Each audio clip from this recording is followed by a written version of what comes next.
Ivan Asada. Tinapon dito yung mga tubig, yellow. Mga ice na buo na dito rin.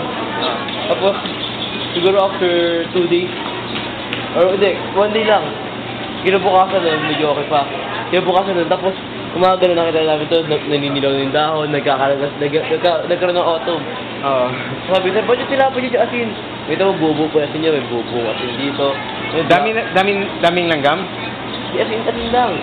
Ito yung gawin niya asin sila ako dito. Dami, after 1 day. Autumn talaga wala, unti-unti daw. Unti yan talaga. Siguro, ito Naglaglagan na? Ito pa na tagay may dahon, sata, dilaw na. Nagkamlok na.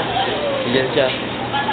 Kasi yung asin, sabi ito, bago daw kasi lagi yung mga halaman asin. Kasi daw, mataas daw yung yung acidity or pH ng salinity ng asin. Mataas daw kaya nakamatay ng halaman. Tapos yung halaman dito, ito po yung nakabungkal. And, ganyan yung halaman niya.